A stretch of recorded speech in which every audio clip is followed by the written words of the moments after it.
Bonjour et bienvenue mesdames et messieurs sur la chaîne Éveil des consciences. Nous sommes à l'Université d'écologie, plus précisément à Moussompo, dans l'amphithéâtre Kabila Tshisekedi, où il va se tenir une très grande conférence interfacultaire dénommée Voix unie pour la paix, cadrée sur le thème éveil patriotique et action humanitaire. Une conférence qui se base sur la prise de conscience des étudiants de l'Université d'écologie en particulier et des Congolais en général, afin d'apporter des propositions de solutions face aux problèmes qui menacent l'intégrité territoriale ces derniers temps.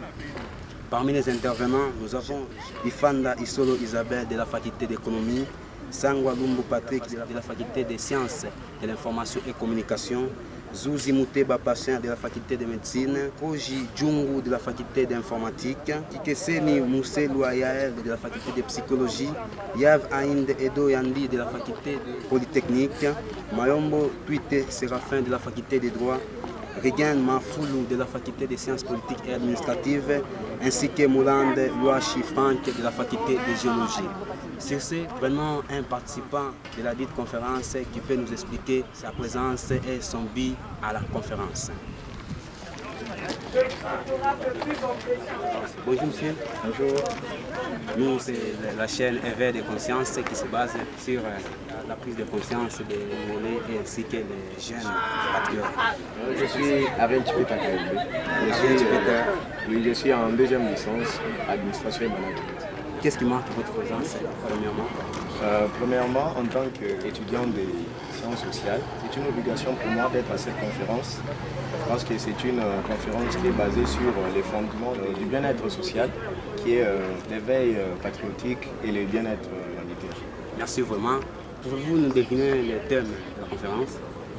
Pour deviner le thème, je dirais c'est en rapport avec la situation qui est vécue à l'est de notre pays, pouvoir trouver des pistes de solutions en tant que jeunes, en tant qu'étudiants, pour nos frères, des jeunes comme nous, nos mères qui sont à l'est du pays.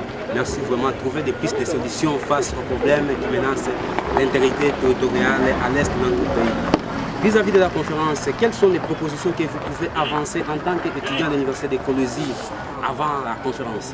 En tant qu'étudiant, je dirais, avec cette guerre, ce n'est pas seulement au front où il y a la guerre, mais aussi il y a ce qu'on appelle la guerre médiatique. Alors, il ne faudrait pas que, en tant que jeunes, que nous puissions nous donner à la mauvaise pratique d'envoyer des mauvaises informations et aussi toujours être solidaires avec nos frères qui sont de ce côté du pays. Merci vraiment, monsieur Ariel, très heureux de vous rencontrer. Sans plus tarder, on passe directement à un autre qui peut aussi nous parler sur son point de vue par rapport à la conférence. Bonjour, monsieur. Bonjour. Pouvez-vous vous présenter, s'il vous plaît? Moi, je suis Emmanuel Mfoto Sangon, étudiant à l'Université d'écologie dans la faculté des sciences sociales, politiques et administratives, dans le département des sciences administratives et management. Merci vraiment, monsieur. Pourriez-vous nous devenir le thème de la conférence? Bon, le thème de notre conférence, c'est les voies unies et actions humanitaires. Vous, en tant qu'étudiant de l'Université d'écologie, dans la faculté des sciences sociales, politiques et administratives, c'est ça? Ouais. Quelles sont les propositions que vous pouvez donner à l'avance à nos autorités qui nous suivent en ce moment avant la conférence?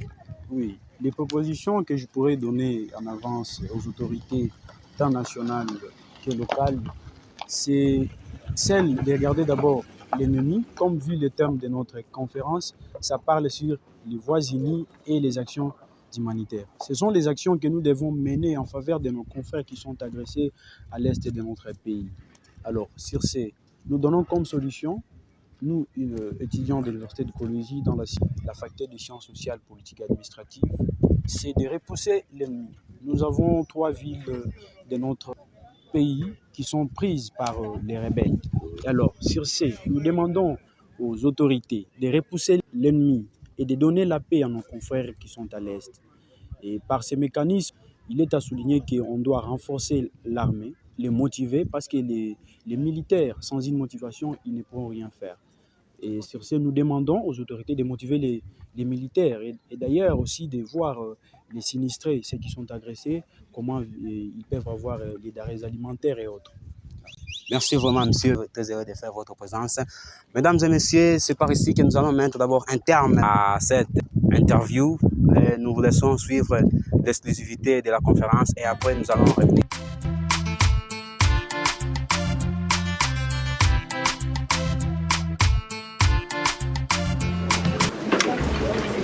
Prière de vous tenir debout pour être Pays Congo, bien-aimé Congo, serment de liberté que nous lèvons à notre postérité pour toujours. Et pour le moment, j'invite Madame la déléguée générale des étudiants de l'Université d'écologie, Madame Letty, pour sa prise de parole, que je vous prie d'applaudir très nettement.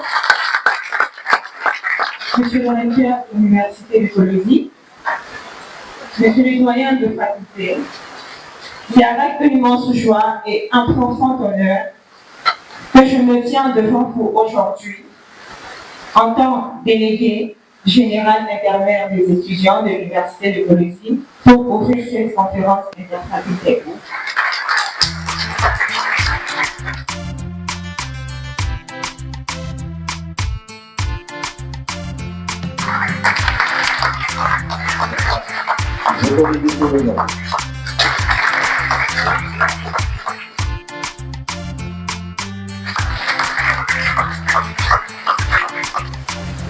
Messieurs et dames, chers collègues, vous allez comprendre qu'il est aujourd'hui la guerre, c'est même la mère de la pauvreté. Il est impossible de construire un pays, il est impossible de se développer lorsqu'on est en guerre. Nous allons parler sur l'analyse économique des conflits armés en République démocratique du Congo en général et à l'est du pays en particulier. Pour commencer, je vous prie d'observer une minute de silence en mémoire de nos compatriotes qui sont tombés hier à l'est du pays. Quelles conséquences sanitaires du conflit? Et les conséquences, nous allons les repartir en deux. Ça veut dire, premièrement, nous aurons les conséquences directes des conflits sur les habitants de cette partie du pays. Premièrement, comme conséquence directe, nous avons des traumatismes physiques. Par traumatisme physique, nous sous-entendons des blessures, des brûlures, des asphyxies et des irradiations dues aux violences armées. Vous voyez, nous devons diversifier notre économie pour ne pas rencontrer le même problème. La RDC souffre parce que nous sommes basés sur les minéraux, alors que la RDC a d'autres potentialités. Vous avez compris?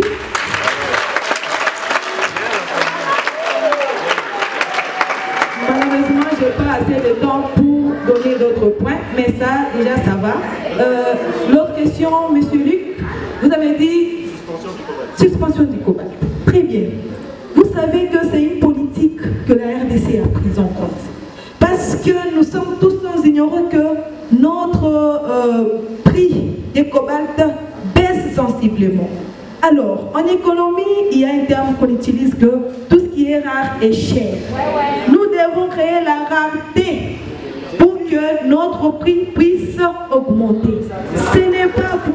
Très cher jeune, le juriste qui a posé cette question, la question de l'engagement citoyen va au-delà de nos clivages politiques, va au-delà de nos intérêts.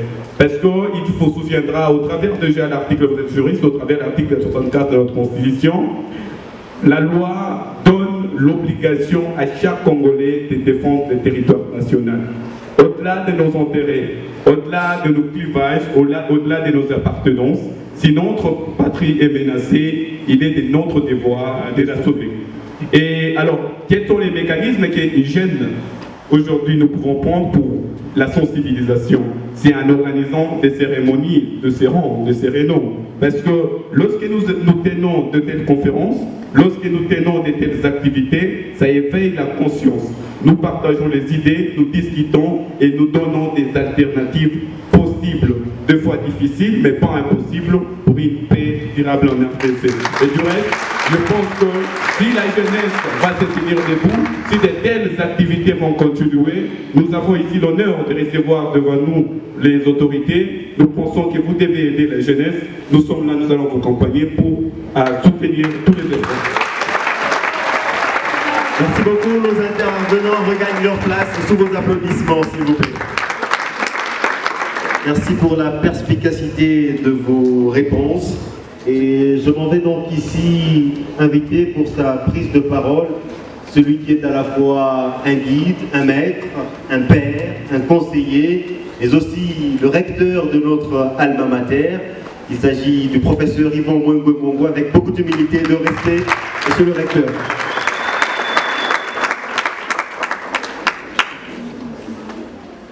Camarades, oh! Camarades, oh! À un moment donné, il faudra que nous puissions nous taire et vous voir à l'action. Et c'est ce que nous avons fait. Aujourd'hui, c'était votre tour pour que nous puissions vous écouter. Mais avant cela, je devrais d'abord remercier les organisateurs de ces bons moments que nous avons passés ensemble. Et pour ceux-là qui me connaissent, ceux-là qui me regardaient, peut-être ils ont remarqué que j'ai la joie au comble. Parce que je me suis dit, en tant que parent, comme on l'a dit aussi comme formateur, que les jeunes que nous formons, ils sont capables de prendre le relais. Parce qu'à un moment donné, nous allons nous fatiguer et nous allons quitter, mais c'est vous qui allez prendre le relais. Et nous avons la satisfaction que vous le ferez très bien et peut-être mieux que nous. Nous avions abordé cette thématique en appelant à chaque Congolais de partout. Ce n'est pas justement la jeunesse, mais chaque Congolais de partout à la prise de conscience. Parce que notre pays est menacé, il ne faudra pas attendre et compter sur d'autres partenaires extérieurs. Je crois qu'il a été question que les Congolais, les jeunes, puissent se souder, puissent se réveiller afin de gagner un peu du pas à l'ennemi qui est en train de nous menacer à l'est de la République démocratique du Congo. L'éveil patriotique n'est pas synonyme seulement de la guerre, parce qu'il y a guerre, parce que nous sommes attaqués à l'est du pays, non. Mais nous devons avoir ces potentialités en nous pour développer, accompagner notre pays.